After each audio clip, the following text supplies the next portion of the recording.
On the Reconciling Marriages with Coach Jack podcast, Christian psychologist, author, and relationship coach Dr. Jack Ito will help you to build and restore your marriage. By learning just a few relationship skills, you can help your spouse enjoy your relationship more while getting more love and affection from your spouse. Listen to Coach Jack as he helps you with one more step toward a marriage both you and your spouse will love.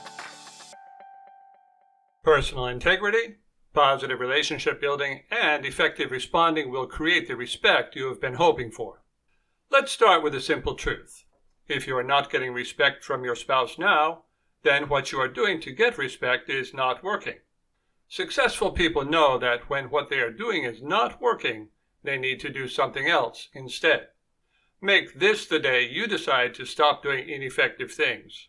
Make this the day you take charge of your relationship instead of waiting for your spouse to make it better for you. One thing that will not get you respect is telling your spouse what you don't like about his or her behavior. Some people call this sharing. Some people call it being open and honest. I call it criticism. It results in defensiveness and possibly resentful compliance. It never results in respect, and it damages relationships rather than builds them. Anything you do that is ineffective will result in loss of respect from others. This includes your spouse, your children, your friends, everyone. And if you start becoming effective, you can also get respect from everyone. An important thing you need to learn about respect is that respect is earned, and demanding it just loses you more respect. We can't demand respect just like we can't demand love. If we want someone to respect us or love us, we need to talk and behave in such a way that respect and love will be the natural result. As a relationship coach, the most frequent things that I help people to do are to get love and respect by changing the way they interact with their spouse. I never encourage my clients to talk about their feelings of being disrespected or rejected, because although it might feel better to express it, it makes it harder to change it. Just like telling a bully that you don't like to be teased and picked on, your open communication will make things worse. Open and honest negative sharing creates conflict. If you believe otherwise, just look at what it is doing to your relationship. The truth speaks for itself. Conflict is the enemy of love and respect. The more conflicted a person's relationship, the less love and respect they will have. Since all of the needy behaviors foster conflict, overcoming neediness is a key element to getting respect. If you have been following my teaching, you will remember that we can only have success by doing the right steps in the right order at the right pace, and that relationship problems come from a failure to do the right steps in the right order at the right pace. Just trying to directly change your spouse is not part of relationship improvement, even if your spouse is causing all the problems.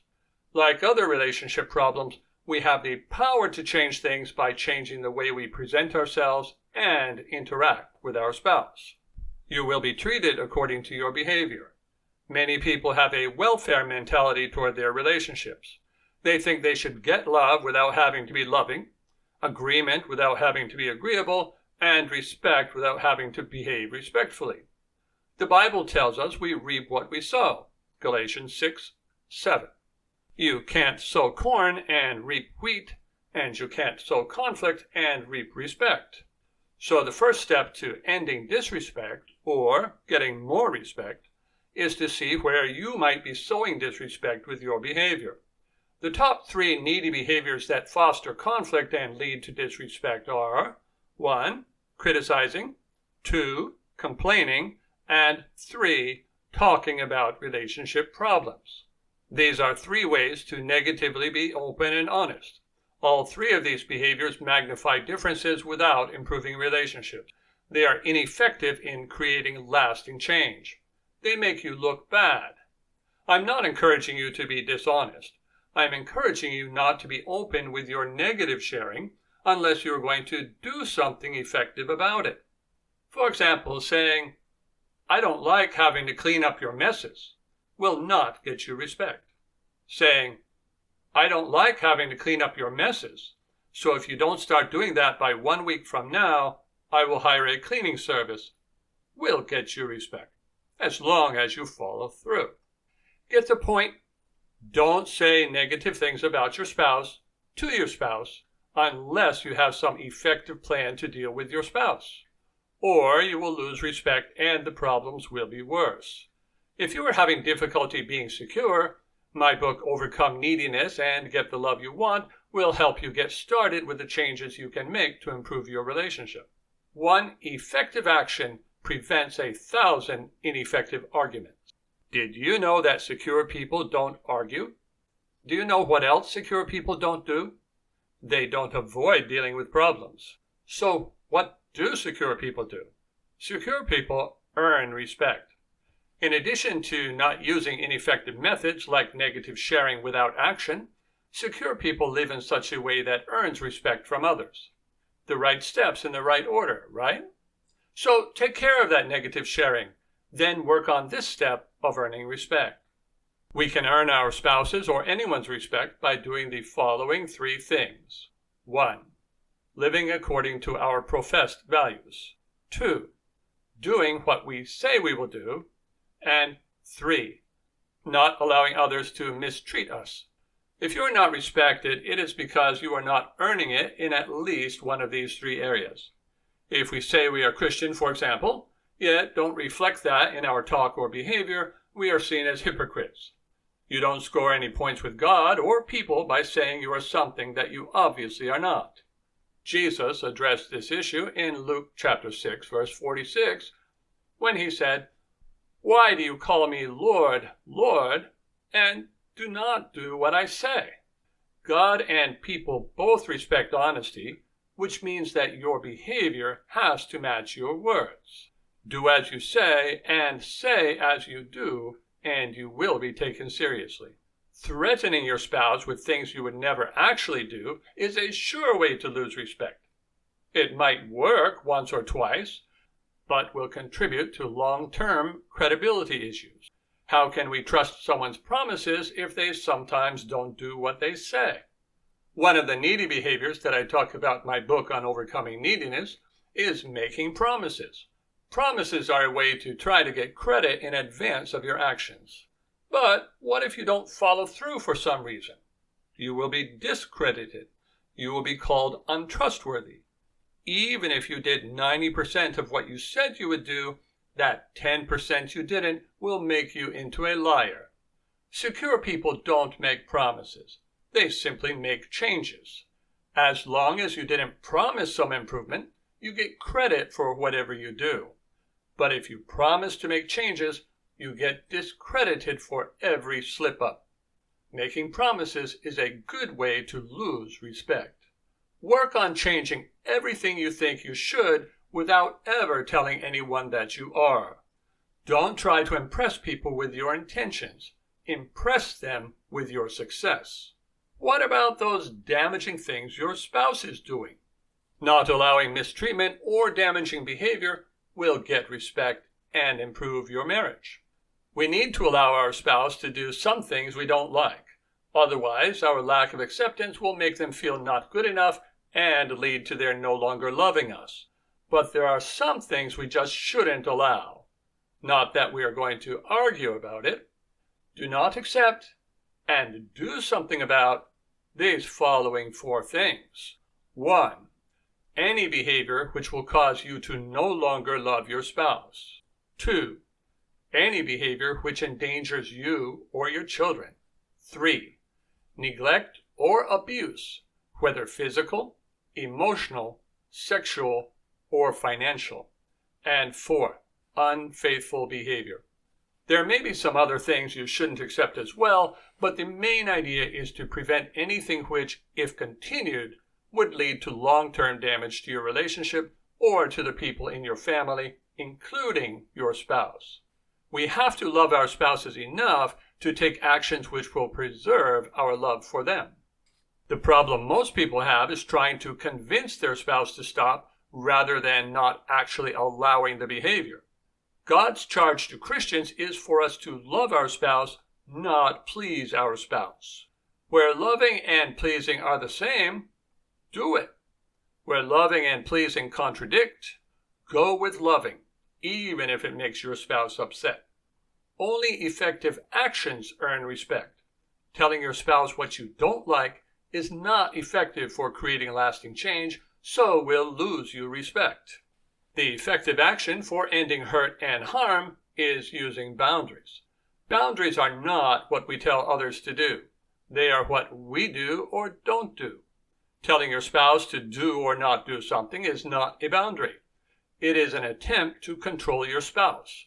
Boundaries are about controlling our own behaviors so that other people's actions no longer harm us. For example, telling your spouse that you don't like shouting or not to shout does not stop the shouting. Walking away at the very first instance of shouting and doing it consistently, on the other hand, is very effective in ending shouting, provided your spouse cares about your relationship. For this reason, you must stop any damaging behavior of your own and use pro-relationship behaviors before using boundaries. The exception would be where safety must be prioritized. Staying safe is more important than maintaining a relationship. There are as many ways to have boundaries as there are bad behaviors. Another example would be not riding with someone who loses their temper in the car, or going out with friends whether your spouse likes it or not. A common mistake people make with boundaries is not returning to being relaxed and friendly as soon as possible after using a boundary. Love your spouse, but deal with the behavior. There's a lot that can be learned about boundaries far beyond what I can present here. My coaching package for dealing with a difficult partner offers more extensive help in boundaries for difficult situations. You may be able to do much on your own by following some good guidelines. Here are some good guidelines for using boundaries. Be sure you are not using any needy behaviors. Be sure you are doing things which help your spouse to feel connected and attracted to you. Make a positive request rather than criticizing. If positive requests don't work, decide if more long-term damage would be done by using a boundary or by allowing the behavior to continue. Use a boundary if allowing the behavior to continue would create long-term damage. Use only one boundary at a time to minimize the stress it will cause. Explain your boundary only if your spouse would otherwise be confused by it. Use the boundary the first instance the damaging behavior occurs. Do not have any discussion about your boundary. Just do it. Expect your spouse to be angry when you use your boundary and be okay with that. Use the boundary every time the damaging behavior occurs, no matter how inconvenient it is. And be sure to continue secure and loving behaviors whenever not using the boundary. The correct use of boundaries in good relationships stops bad behavior typically in less than 2 weeks. The wrong use of boundaries creates conflict but does not stop bad behavior. And using boundaries in a bad relationship will just make the relationship worse. Never just depend on boundaries to improve a bad relationship. The right steps in the right order mean stopping your damaging, needy behaviors first, helping your spouse to enjoy your relationship and be attracted to you, and then using boundaries. The right pace is important as well. This could mean months in a very distant relationship. You can really and truly have a good relationship by sticking with the basics for a good relationship and avoiding all the crazy anti-family rhetoric. The Bible can help keep you grounded, as can reading or listening to a daily devotional. The one I listen to every morning is found at intouch.org. Find what works for you and is consistent with what God teaches. The right beliefs and skills make all the difference between good relationships and bad ones. Behaving in ways that help your spouse to look forward to being with you is one of the most important things we can do to maintain our relationships. Those are connection skills. We can't get our spouses to be more loving or intimate with criticism, neglect, or threats. Those are needy behaviors. Sometimes, though, even when we are using good connection skills, our spouses have bad behaviors due to old habits and personality issues. When that happens, we need to use good boundaries to end them. When we do, our relationship improves for us and our spouses. The purpose of boundaries is never to punish. It is to improve. If you get stuck getting all the way to a relationship you and your spouse enjoy, I would be glad to help you get the rest of the way. Both coaching packages and consultations are available on my website, coachjackito.com. Thank you for listening to Reconciling Marriages with Coach Jack. Visit coachjackito.com to learn more skills for reconnecting with your spouse and restoring your marriage.